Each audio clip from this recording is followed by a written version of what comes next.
Assalamualaikum warahmatullahi wabarakatuh. Bismillahirrahmanirrahim. Alhamdulillah yang azza min qail. Wa'tasimu bihablillahi jami'an wa la tafarraqu. Wa qala aidan wa ma atakumur rasulu fakhudhuhu wa ma nahakum anhu fantahu. Wa qala an-nabiy sallallahu alaihi wasallam alaikum bisunnati wa sunnati khulafa'ir rasyidin al-mahdiyyin.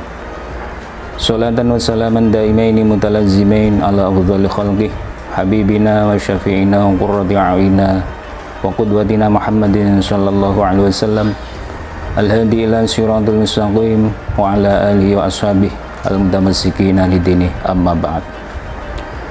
Pemirsa peserta didik tahun ajaran baru 2021-2022 Madrasah Aliyah Ibtidaul Falah yang berbahagia. Kali ini saya akan menyampaikan materi yang terkait tentang Ahlus Sunnah wal Jamaah.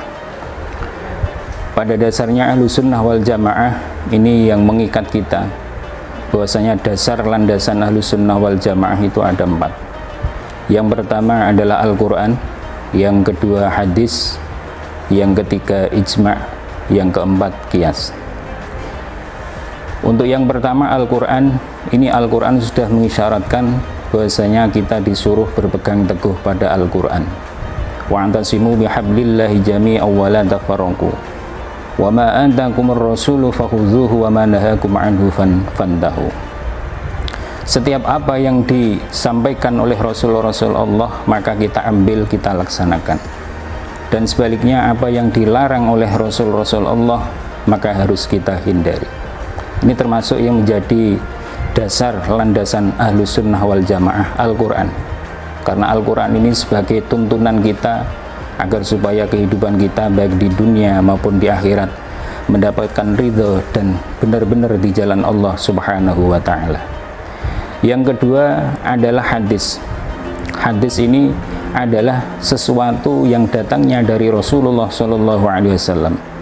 Ma jaa bihi Rasulullah sallallahu alaihi wasallam min qaulin wa fi'lin aw takririn. Baik yang datang dari Rasulullah itu berupa ucapan, berupa perbuatan, dan berupa ketetapan. Yang pertama dari ucapan Rasulullah, ini ada sebagian hadis yang mengatakan alaikum bisunnati wa sunnati khulafa'ir rasyidin al-mahdiyyin. Bahwasanya Rasulullah di sini memerintahkan pada umatnya agar supaya berpegang teguh pada sunnah-sunnah ajaran-ajaran Rasulullah SAW dan ajaran-ajaran para sahabatnya.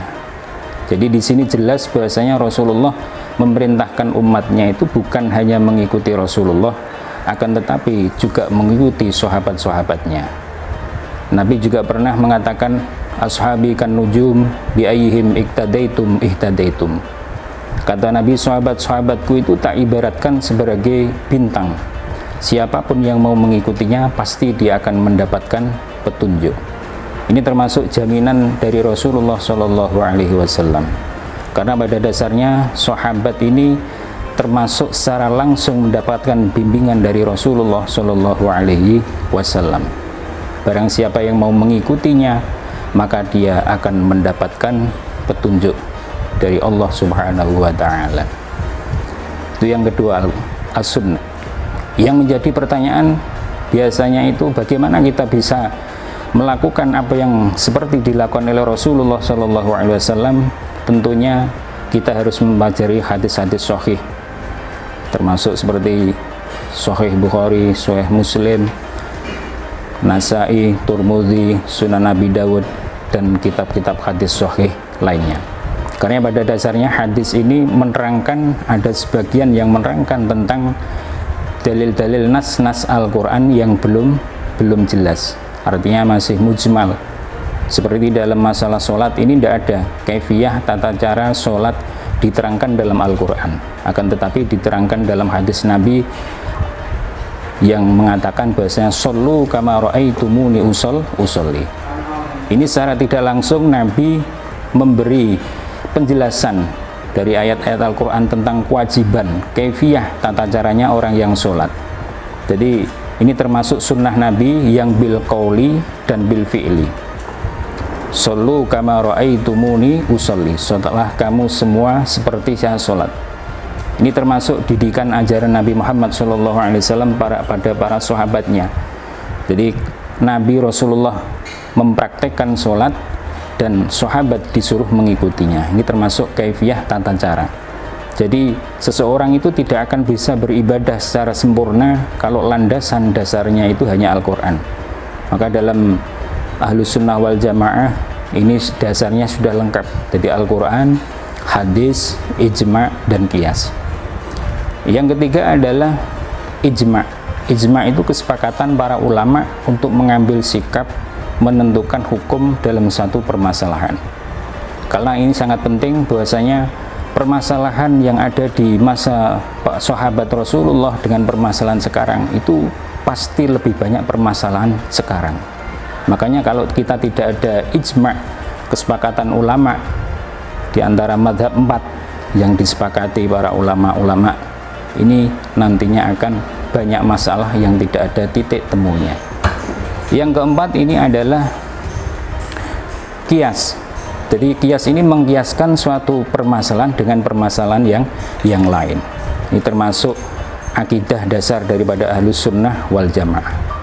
Selain daripada itu, tentunya Ahlus Sunnah wal Jamaah. Ahlus Sunnah itu artinya sekelompok golongan yang setia mengikuti sunnah-sunnah atau ajaran Rasulullah SAW. Ini termasuk di samping akidah 4 itu, mazhab yang dipilih dari golongan Ahlus Sunnah wal Jamaah dari Syafi'i, Maliki, Hanafi, dan Hambali ini memilih Syafi'i. Berbicara tentang Imam Syafi'i, ini termasuk salah satu mazhab daripada mazhab 4 yang sudah mendunia. Ini yang keilmuannya tidak diragukan, yang tidak kita ragukan. Pernah dalam satu cerita, di situ diceritakan bahwasanya Imam Syafi'i itu berguru pada Imam Malik. Imam Malik ini termasuk gurunya Imam Syafi'i. Ini termasuk yang harus kita tiru dalam kisah tersebut, bahwasanya Imam Syafi'i itu tidak berani membuka kertas di depan gurunya Imam Malik. Karena apa? Karena takut suara kertas itu sampai mengganggu telinga Imam Malik. Itu bayangkan kalau anak-anak sekarang, kalau akhlaknya tidak kita tata sedemikian rupa, mestinya nantinya akan menjadi anak yang tidak mengikuti ajaran-ajaran ulama-ulama terdahulu kita. Ini termasuk salah satu akhlak yang perlu kita tiru, yang perlu kita tanamkan bagi anak-anak kita. Itu sampai seperti itu.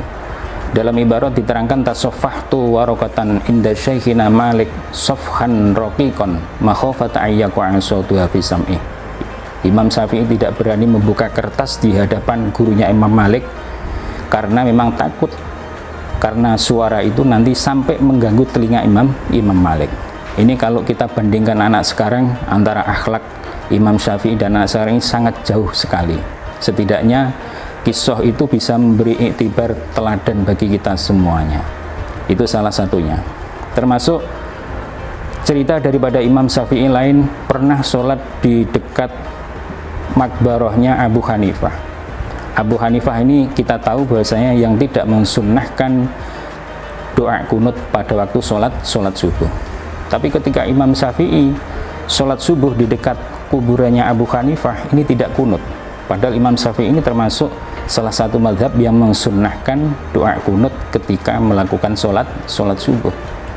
Yusolli al-imam Syafi'i inda qabri Abu Hanifah bila kunutin. Jadi setelah Imam Syafi'i sholat tanpa ada kunut, ini ditanya para jamaahnya, ya Syekh, limadza taraktal kunut wa antal taqul bi annal kunut sunnah. Kenapa Syekh tidak kunut pada waktu sholat subuh tadi? Padahal Syekh ini yang mengatakan bahwa sholat doa kunut yang dilakukan pada waktu sholat subuh itu sunnah. Ketika Imam Syafi'i ditanya oleh jamaahnya tentang hal itu, apa jawaban Imam Syafi'i? Kata Imam Syafi'i, taraktul kunut qasdan wa ihtiraman li sahibi hadzal qabr. Saya meninggalkan kunut karena saya menghormati yang punya makbarah ini, yakni Abu Hanifah. Inilah perlunya yang perlu kita tanamkan pada masyarakat, khususnya pada Jamiah Ahlus Sunnah wal Jamaah, untuk selalu mempunyai 3 ukhuwah. Yang pertama adalah ukhuwah Islamiyah, yang kedua adalah ukhuwah watoniyah, yang terakhir yang ketiga adalah ukhuwah basyariyah. Karena ketiga ukhuwah ini akan pincang ketika salah satunya tidak ada. Ukhuwah Islamiyah, jadi persaudaraan antar umat Islam, bahwanya hakikatnya semua orang Islam itu adalah saudara kita. Yang kedua adalah ukhuwah watoniyah, ini termasuk juga yang sangat penting. Jadi saya sudah katakan bahwasanya ketiganya ini, 3 ukhuwah ini sangat-sangat harus talazum, saling berkaitan. Satu saja di antara 3 ukhuwah ini tidak kita miliki, maka nantinya timbulnya adalah perpecahan dan lain sebagainya. Orang cinta pada sesama muslim tapi tidak cinta pada negaranya, maka nanti akan pincang, dia akan menjadi pemberontak dan sebagainya. Oleh karena itu, marilah kita dasari diri kita, kita tanamkan kecintaan 3 ukhuwah itu, ukhuwah Islamiyah, ukhuwah watoniyah, dan ukhuwah basyariyah. Yang ketiga, ukhuwah basyariyah ini termasuk maknanya lebih luas, bukan hanya persaudaraan sesama manusia, walaupun agamanya beda, tapi sama-sama ukhuwah basyariyah. Kalau kita dibekali dengan ukhuwah basyariyah, saya yakin negara ini akan aman dan sentosa. Demikian sekilas yang saya sampaikan, kurang lebihnya mohon maaf, dan saya akhiri. Wassalamualaikum warahmatullahi wabarakatuh.